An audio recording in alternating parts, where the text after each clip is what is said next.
You guys know I love me a neutral planner. How neutral is too neutral?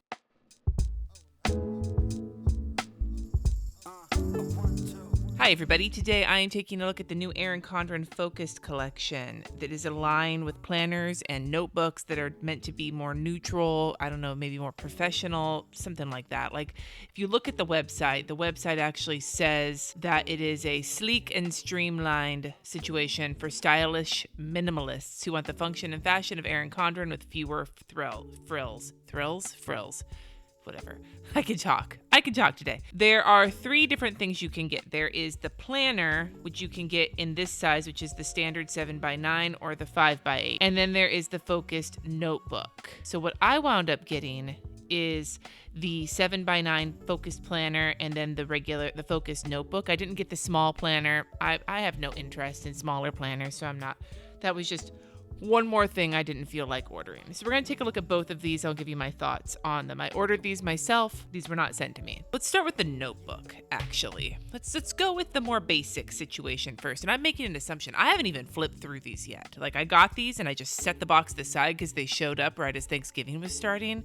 And I was like, I don't have fucking time to deal with this. So we're going to take a look at this guy first. This is the Focus Notebook. It retails for $25. You can choose to personalize it for $5 more. You get 4 letters of personalization on the front, so basically like a monogram or something, and you can do it in any of their foiling colors, gold, platinum, rose gold, or the blind imprint. I did not get it personalized because I don't know if I'm going to keep this or not. It only comes in the 5x8 size. The coil is their black coil. The cover is that like super thick and it's coated. It's not like, it feels like it's that hard chipboard, but there's some sort of coating on it, like a PVC almost, that like kind of faux leather feeling situation, which makes it feel a little bit more luxurious than a cardboard cover, even though that's what it is.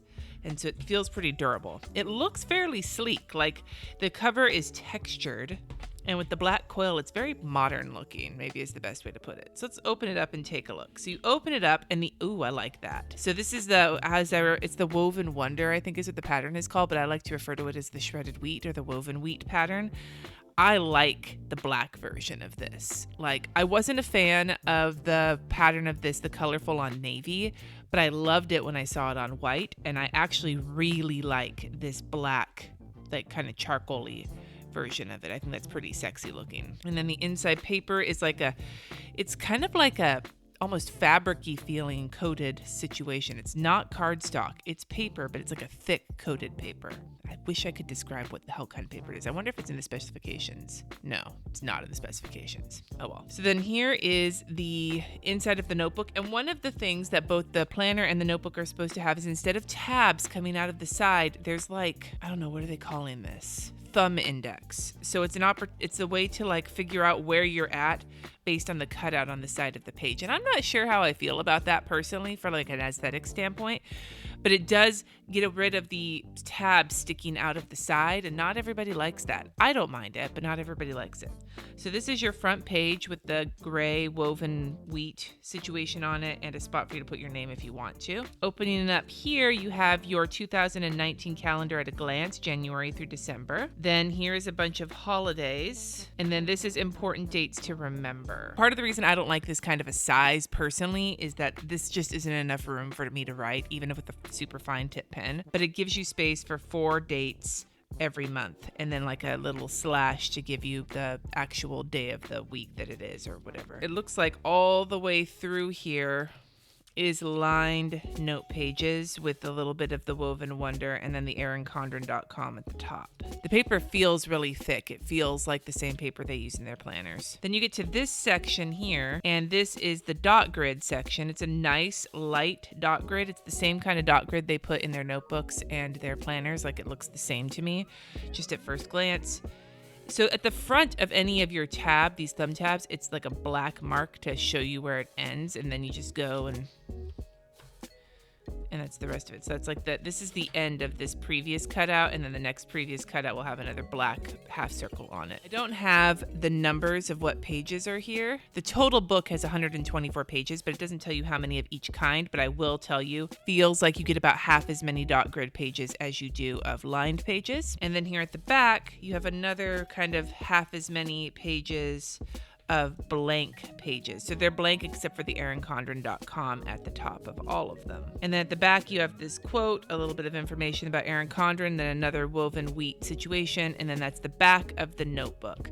So I'm going to give you my thoughts on the notebook first. I'll do collection thoughts at the end of this whole thing, but for the notebook itself, I could probably find a notebook like this handy. I think I would prefer to just have one that's either all dot grid or half dot grid, half blank. I really don't have a lot of use for lined note pages, but I know that that's a preference. This having pages of all three kinds is nice for people who aren't sure what they want. I'm not necessarily a fan of that there is basically as many lined pages as there is of blank and dot grid combined, and I would use blank and dot grid way more than lined personally. I'm also not sure how I feel about having a little bit of the woven wheat at the top is fine with me, but I'm not sure how I feel about having the erincondren.com website on every single page.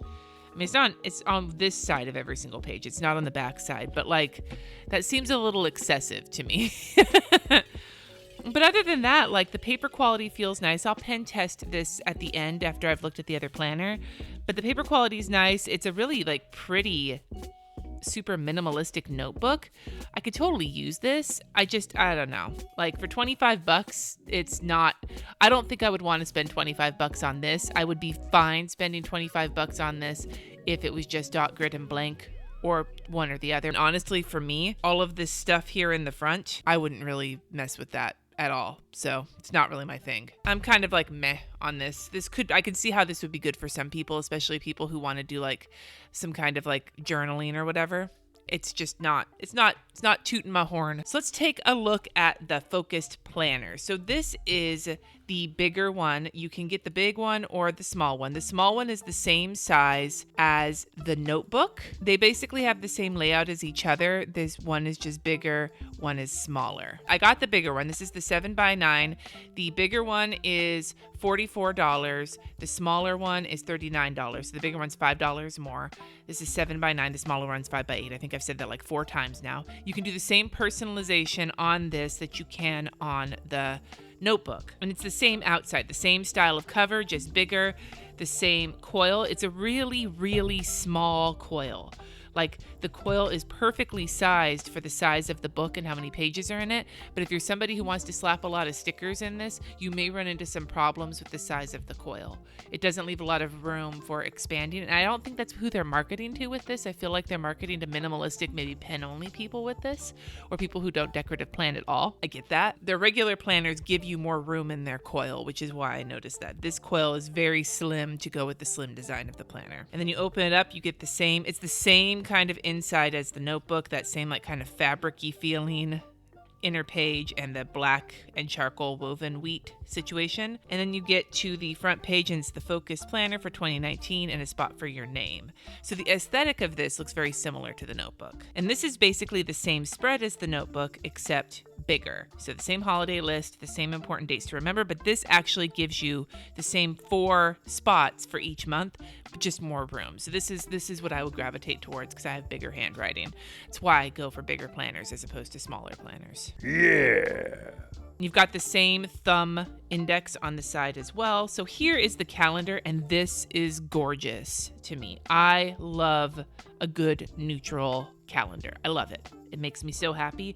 And this is beautiful. I'm curious to look at this next to my neutral horizontal calendar. I wonder if I've got one. I don't know if I put washi tape all the way back in June. Yeah, okay, so mostly the same. So these are the same. Whoa, let's not knock my computer off the table. These are the same size as each other. This is the neutral horizontal, and this is the focused. The calendar is the same size. The lines here are dots. The lines here are solid. The fonts are slightly different from each other. This has the calligraphy and everything, and this has this other situation. There's actually a little bit more decoration on this with this woven wonder or whatever it is up on top as opposed to here. But this has these bits of color, and this has 0 color except for black and gray. And then the same with the little calendar. It's the same layout, just the fonts are slightly different and there's no color on this. But I love this.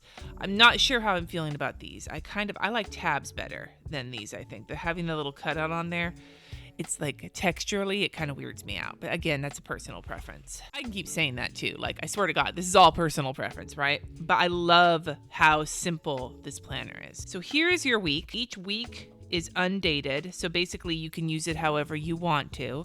You have the monthly calendar, but then the actual weeks don't have any information on them whatsoever. Across the top is a big blank section and then another blank section that says notes. There's a bunch of lines on one page, and on the other page there are five sections within a to-do list in each section, or a little like checklist that has 5 slots. They're lightly lined. There's no dates. There's not even somewhere to put a date. So you could use this as a weekly planner, or you could just use this as a weekly list. I actually really like this. I feel like if they had put like Monday through Friday on here, I would have been fucking irked, because then they would just be assuming you didn't need the weekend. But here it just gives you 5 spots and you could basically do whatever you wanted with this. You wouldn't even have to use this as a weekly planner with like daily. You could use this as like 5 different areas of your life, like work, home, kids, fucking pornos, I don't know, whatever it is you track, you could do it. One of the things that kind of bummed me out about the deluxe monthly planner was that they took out that section with the 5 blocks, but it looks like here they've incorporated something like that. So this could be a good alternative for people to use for budget planning if they were mad that the deluxe monthly planner lost that aspect of it. But yeah, this is open for a lot of interpretation. You get 5 of these spreads for the month, and then you go into February. Now, it also looks like they didn't put any holidays on here, which I think is great. They put the holiday list at the front, but there's no holidays on the calendar, which I think is awesome because not everybody celebrates every holiday. And no planner is going to be inclusive of every single holiday out there. Like, it's just, I mean, you probably could try, but no matter how much you try, you're still going to miss some. So not having them at all gives you the room to just put it on yourself, you know? I mean, having the list at the front is not inclusive of every single holiday, but at least it's not on every single calendar spread. So then every month has the same color scheme. Every month has the same set of layout, the same layout here. And then it's the same situation here with like the half circle, except this time it says the like 3-letter prefix or whatever it is of each month, so you know what month you're going for. And that's it. There's no extra note pages in here. You get to the end and there's the same like information about Erin Condren, and then there is this woven wheat situation and then the cover. Now I got 2 packs of the clear adhesive pouches that like take a corner. They were a gift with purchase if you bought these. I don't know if that's still an available thing, but if you wanted some kind of a pouch, you'd have to add one yourself because there isn't one included in the planner. So now that we're at the end, the paper feels the same in both of these. I'm going to pen test in the notebook, I think. But before I do the pen test in the notebook, let me give you my thoughts on this specific planner. For one, when I got towards the end, it got harder and harder for me to turn pages. And I think it was because I was turning a lot at once. But I think the smaller coil could be a problem if you put anything, like if you shove anything into your planner. It's really full to begin with. Like, it is completely full, like to the brim. And so adding more stuff to this planner would really challenge this coil. You'd have to recoil it with a bigger coil, I think, to be able to really fluff it up with pen or with stickers and washi, if that was what you wanted to do. And it looks like on every note page, there's the little Erin Condren website. I'm not a fan of that. Like, I love Erin Condren products. You guys know that. I have bought so many fucking Erin Condren products. I talk about the things I like. I talk about the things I don't like. But overall, I have been a pretty loyal customer of the company for several years now. And I am like, really, does this need to be on every single page? It just kind of, it seems unnecessary to me. My neutral heart loves this layout. Like, I don't think I could use this for weekly planning. I actually might be able to utilize this for weekly planning and for bullet journaling in certain ways, if there was maybe one more note page per week, or if there were some note pages in the back. But it's not quite enough space for me to do both the stuff I do in my bullet journal and the stuff I do in my planner in here. And I don't think I would like it just for one or the other. But in general, this layout and like the color scheme or the lack thereof, it's like soothing my neutral heart. Like, this is the neutraliest neutralness of neutralness.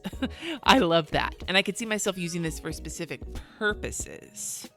maybe not my planning, but maybe budgeting or something like that. I don't know, home stuff. I keep saying I'm going to have more planners for those things, and I keep not doing it. But in case, like in theory, right? I'm not a fan of this thumb index situation. I know that by not having the tabs, it means your tabs don't get beaten up and it makes it more slimline, which is could be aesthetically pleasing for some people. But personally, having this cut out on the page really kind of squicks me out. I don't know what it is about it, but there's just something about it that I don't like. It's like chewing on foil to me, and I have no idea why. It's like bitch eating crackers status. I have no idea why. But in general, the layout of this planner and the look of this planner, it's right in my sweet spot for what I want. You guys know I don't like a lot of frou-frou shit in my planners, and this is basically the antithesis to frou-frou shit. So I think the biggest issues for me would be that the layout's not practical for me, even if I think it's beautiful, and little things like the size of the coil and the thumb index would make me not enjoy using this over time. But overall, though, if you are looking for something minimalistic, or you're looking to recommend something to someone and you don't think that super colorful or super froofy planners would do them a solid, this might be a good one to recommend, whether in this size or in the smaller size. I will also add that while I think $44 is not inexpensive for a planner, I feel like the price for me is a little bit more in line with this than it is in the notebook. And maybe it's just because this has more to it. I don't know. I would not say it's cheap. This is a more expensive planner, but I feel like it is not unreasonable, especially in the context of how much other planners from Erin Condren cost. Now let's do a pen test. So I have 3 pens that I'm going to be looking at: a Tombow dual brush pen, gel pen, it's Uniball Signo gel pen, and then a Pilot fine liner. These are all different types of pens I generally use in my planning, and I'm heavy-handed. You have a little tiny bit of braille from the fine liner, and all 3 of them shadow a little bit, but they don't bleed through at all. It's just a little bit of ghosting. Seems pretty standard based on the other Erin Condren paper. So what do I think of these overall, this collection? I've told you what I think about the planners in general, but the collection overall, honestly, I feel like this was a section where Erin Condren planners were missing items. They do great with the colorful and the fancy and the foil and all that, but having something a little bit more basic was missing. And so I think it's good that they introduced this because it does offer their kind of style in a slightly different context. I will say, though, that the notebook especially, I would love to see more options for the kinds of paper in it. And while there are bits and pieces of these planners that just don't make them good for me, I actually could see there being people that would really utilize these. I don't know if I'm going to give them away right now. I actually don't think I'm giving them away in this video because part of me really wants to hang on to them. I don't know if I can give up that much neutralness, so I'm not sure yet. If I do decide to give them away, it'll happen sometime during Vlogmas, so keep your eyes open, but for now I'm going to keep them and just think about them. We'll see how that goes. Anyway, you guys, let me know in the comments what planners you're looking at for 2019, if there's any you would like me to take a look at, and what you think about this collection. Just tell me all the things. Comment for fucking days, because you know I love that. Thank you so much for watching. Subscribe if you haven't already, and I will see you next time.